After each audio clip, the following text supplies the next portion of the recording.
Coming up on Jerusalem Dateline, an alleged Israeli airstrike hits the Iranian Consulate in Syria, killing a top Iranian general. Ambassador David Friedman with straight talk about the recent UN ceasefire resolution. Plus, hundreds of humanitarian aid trucks crossing from Israel into Gaza daily. Who's getting the help? And holy days for Christians, celebrating the resurrection of Jesus and his appearance to the disciples in the days after. All this and more coming up on this edition of Jerusalem Dateline. Hello and welcome to this edition of Jerusalem Dateline. I'm Chris Mitchell. Iran is blaming Israel and threatening revenge for an airstrike on a building close to the Iranian embassy in Damascus on Monday. That killed senior Iranian military commanders. CBN Middle East correspondent Julie Stahl has more. The attack on the consulate building in the Syrian capital is considered an attack on sovereign Iranian territory. Israel has not claimed responsibility for the blast that killed General Mohammad Reza Zahedi along with his deputy and 5 other Iranian officers.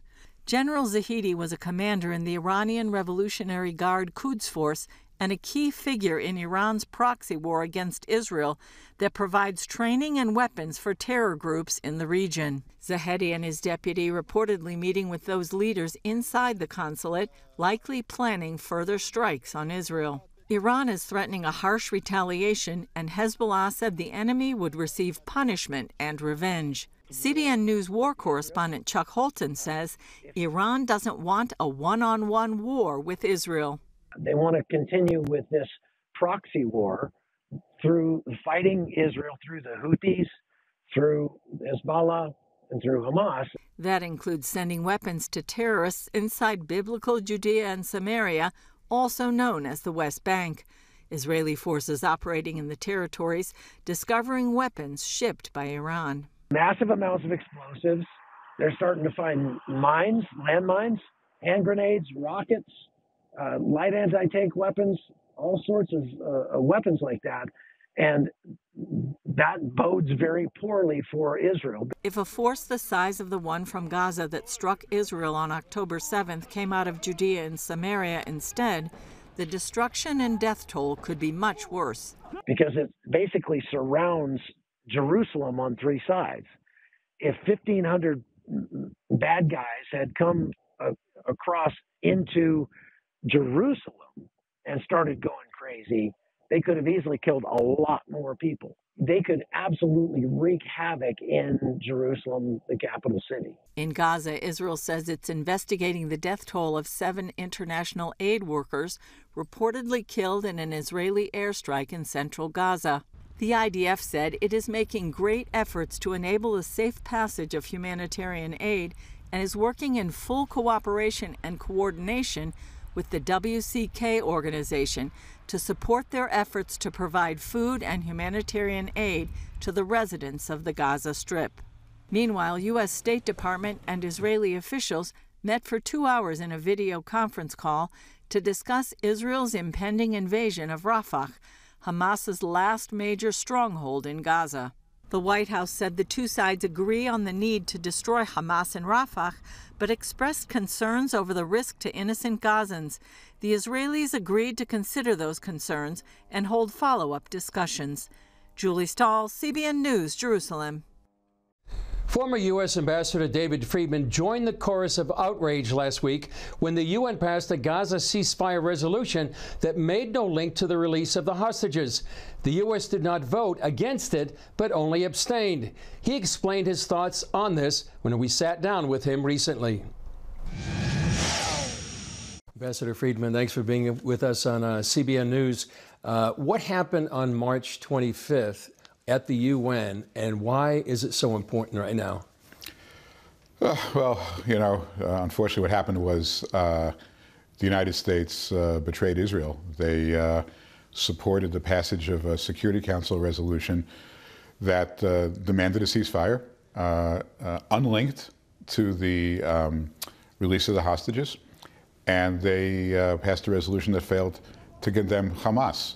You know, treating this dispute as if it was just sort of 2 sides that happened to disagree, as opposed to, you know, a barbaric, brutal attack launched by Hamas unprovoked against the Jewish people. So I think it was a real unfortunate resolution. I think it upset a lot of people in Israel. I think it made a lot of us feel that America was no longer on the side of Israel. And the more the Americans tried to explain that it was no big deal, the more it just became a bigger and bigger deal. Yeah, what impact will it have on negotiations and on the future of U.S.-Israel relations? I think Israel-U.S. relations will survive this. They're strong, and they tend to have ups and downs, and they do normalize. But in the short run, this I think gives enormous strength and confidence to Hamas, which is about the worst thing you can do in a UN resolution: give signal support for the enemy. Hamas was celebrating this. Ismail Haniyeh from Hamas traveled to Tehran to do a victory lap, with the mullahs about this. I mean, this was considered a victory for Hamas. Now, any UN resolution that's a victory for Hamas is obviously a move in the absolute wrong direction. The idea that you could pass a resolution and not condemn Hamas as part of it is just unthinkable. So, for the U.S. to be part of it, and they had vetoed these types of things in the past, but for the U.S. to be part of this, then to say it's no big deal because it's not binding, it's a big deal, because what it does is it tells Hamas that they can just hang in there and wait, and Israel will be stopped by America. Hamas can't stop Israel, but America can stop Israel. And I think that's what Hamas is taking away from this. And this seemed to be a series of things that are going on. Senator Chuck Schumer's speech. Before that, the U.S. intelligence came out and said that the Netanyahu government may fall. It seemed to be one of a series of efforts by the Biden administration to undermine the Netanyahu government. Is that the way you see it as well? Yeah, I do. And I think they're doing everything wrong. I mean, whether you like Netanyahu or not, that's not the issue. The issue is that he's leading this country at a time of war. And the people of Israel are rallying behind them, even those that don't plan to vote for him again. Right now, they're rallying behind their leader at a time of war. And what America is doing is they're just intervening. They're mixing in. They're sending the wrong signals with no particular. I'm not even sure I understand what the strategy is, but it's offending the people of Israel. It's making the people of Israel feel very isolated, which is a dangerous thing to do, because Israel will survive, and they will do what they have to do to survive. And if they feel isolated and they feel that no one's on their side, then they'll do that even more quickly and more decisively. So I think America is just blowing this, doing all the wrong things. If I can, I would say that what America should have done was to say, that Israel went through this horrible attack, gut punch to the whole nation of Israel. Hamas has to be defeated. We stand with Israel. We'll provide Israel with whatever weapons they need to defeat Hamas, and we support them. And we hope that they end the war as quickly and decisively and overwhelmingly as possible. Period. You don't say another word. And if they would have said that, I think the war might have very well been over by now. I think that Hamas would have gotten the message, the right message. I think the hostage process would have been in a better place. Hamas just keeps raising the price now because they see America as being on their side. So it's just been mangled from the beginning. Yeah. Final question, Ambassador. You're a man of deep faith, and Genesis 12 says, God will bless those that bless Israel, curse those that curse Israel. Does this put America in a difficult place from the Bible standpoint? I mean, look, I think that America is at its best when it stands with Israel. I think America is doing what's best for it strategically, as well as theologically when it stands for Israel. And so when America veers off course and abandons Israel, yeah, I mean, I think it's of course dangerous to the interests of the American people, and that's why so many Americans support Israel. Many people of faith, and then there are people who are not of faith who still see the relationship as being critical to their joint best interests. So yeah, it's decidedly against the interests of the American people. Yeah. Ambassador Friedman, thanks for joining us on CBN News. Thank you, Chris. It's a pleasure. Coming up, is humanitarian aid getting into Gaza or not? We'll visit the Kerem Shalom crossing, where 8 trucks go from Israel into Gaza. There's no doubt that innocent people are suffering in Gaza. The major question remains, however, who's responsible? CBN Middle East correspondent Julie Stahl visited the Kerem Shalom border crossing to get a better idea of the aid moving into Gaza. Israel insists it is facilitating the movement of goods into the Gaza Strip. Colonel Elad Goren is in charge of the team monitoring and coordinating humanitarian aid deliveries. He says Israel is working to expand delivery and is attempting to do so by adding resources and having staff work longer hours. Israel is doing everything it can to mitigate the humanitarian consequences of Hamas's action in the Gaza Strip. The passage behind me leads to the gate to the Gaza Strip. Before the war, there were about 70 food trucks a day going from Kerem Shalom through that gate into Gaza. Now there's about 110 humanitarian aid trucks a day taking food into the Gaza Strip. In case of who is getting it, there are thousands of people. Hamas is not with uniform. They are civilians. We are moving trucks to the civilians, and the civilians are getting the food, and hopefully that will be a continuous process, mostly with the UN organizations and not other. And I hope that the UN will take responsibility over their steps. Goren says there's no limit on the amount of aid allowed in and blames any problems on the other side of the crossing. While we could see trucks entering and dropping off goods, piles of supplies waited to be distributed. Often, there is hundreds of trucks worth of aid waiting on the Gazan side to be picked up. That is the biggest obstacle to aid reaching Gaza in need. Even so, Goren tells CBN News aid groups keep asking for more without any specifics on how much is truly needed. Just keep saying more, and it doesn't matter if we will pass 1,000 trucks here and they won't able to collect it, they will say that there's a humanitarian crisis. Israel maintains 99% of the trucks go through after an inspection. The rest are held back to remove any questionable or harmful materials. The trucks that are rejected are sent back for repackaging because they contain materials that Hamas can use for their terrorist activities. These problems aren't new. In 2016, CBN News saw the complex realities of operating the Kerem Shalom crossing. Ami Shaked, coordinator at the time, told us they lived and worked under constant threat of attack. This crossing point have a bad history with attacks. In 2008, it was totally destroyed by attack of Hamas groups. In 2012, he was attacked by Jihad Global from Egypt, and Egypt is not far away from here, it's 100 meters.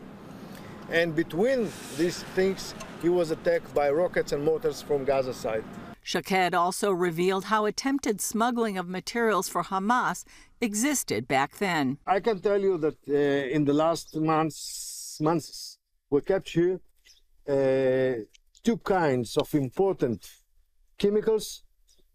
Let's say that they're enough for 5,000 rockets. Israel also claimed Hamas would divert concrete shipments meant for rebuilding Gaza to construct the terrorists' attack tunnels. We found our cement on tunnels underground inside Gaza. Despite the obstacles, Israel says it remains committed to getting humanitarian aid to the people of Gaza as the conflict with Hamas continues. Julie Stahl, CBN News, Kerem Shalom Crossing, Israel. Up next, the road to Emmaus, where the disciples unknowingly encountered the risen Jesus. Jesus' resurrection is the most important event in the gospel story, but it doesn't end there. After Jesus came back to life, he appeared to his disciples throughout the Holy Land. Join me as I walk the road to Emmaus, where the Bible says two followers of Jesus encountered him.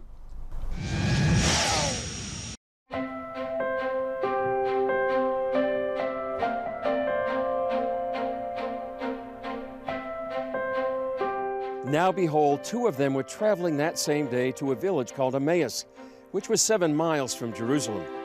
And they talked together of all these things which had happened. So it was, while they conversed and reasoned, that Jesus himself drew near and went with them. But their eyes were restrained, so that they did not know him. And he said to them, "What kind of conversation is this that you have with one another as you walk and are sad."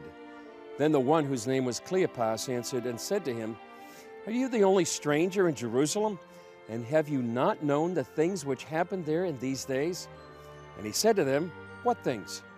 So they said to him, "The things concerning Jesus of Nazareth, who was a prophet, mighty in deed and word before God and all the people, and how the chief priests and our rulers delivered him to be condemned to death and crucified him. But we were hoping that it was he who was going to redeem Israel. Indeed, besides all this, today is the third day since these things happened.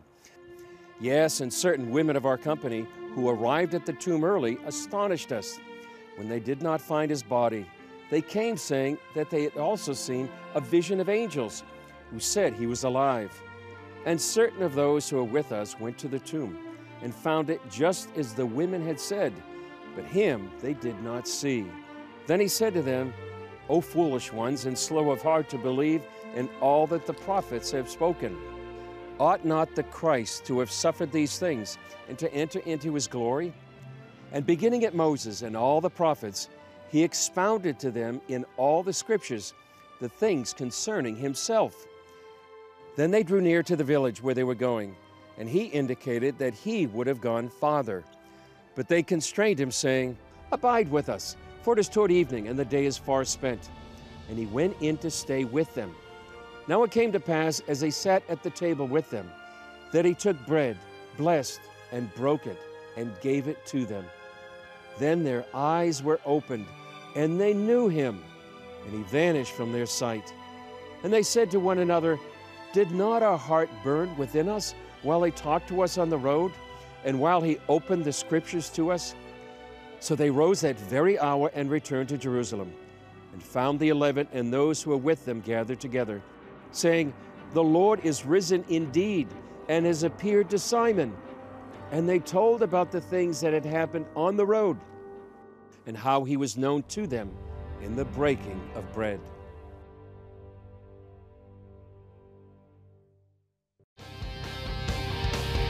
Still ahead, joy unspeakable shared by millions of Christians around the world at the Garden Tomb. Thank you for watching Jerusalem Dateline. We're committed to providing you with unbiased reporting from the Holy Land. Through weekly broadcasts, podcasts, and online media, our vision is to reach millions around the globe with the true story of what's happening in Israel and the Middle East, all from a biblical and prophetic perspective. This is a big vision and is only made possible by the generous support of people like you. Call us toll-free at 1-800-700-7000 or go to cbn.com/Jerusalem Dateline and make a donation that will help spread the light of truth about Israel throughout the world. Christians all over the world just celebrated Easter, and an international gathering came to the Garden Tomb in Jerusalem on Resurrection Sunday to rejoice in the empty tomb. Here's a few moments from the sunrise service, which CBN streamed live for viewers from every continent.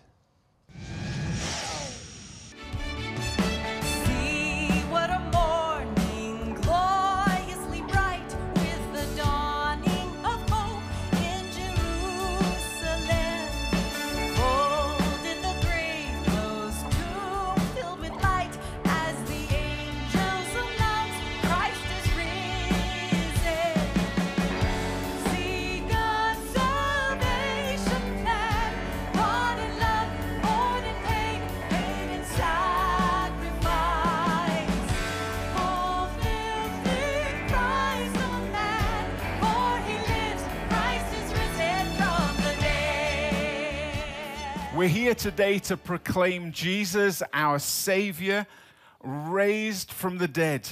Having conquered death, he now calls us to join his new kingdom. And we come to be able to celebrate that today.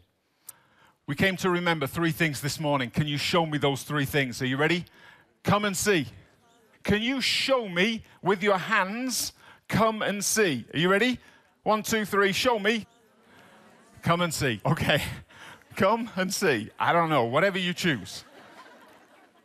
The next one is going to be go.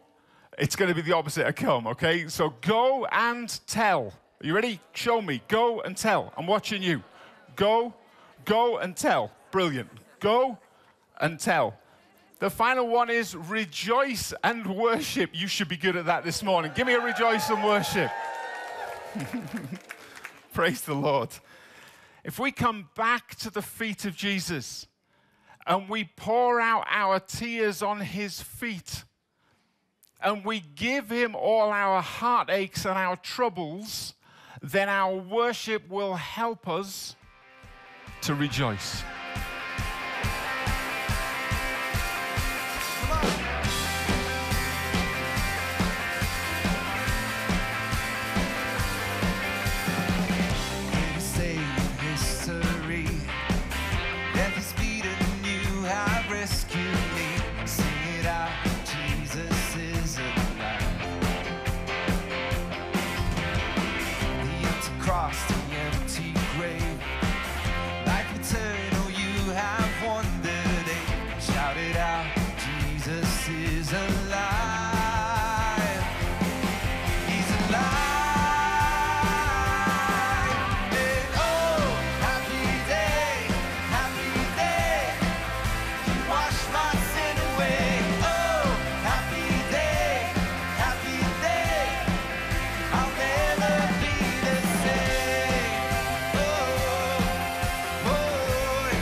Well, that's all for this edition of Jerusalem Dateline. To see the service we just showed you, go to EasterSunriseService.com.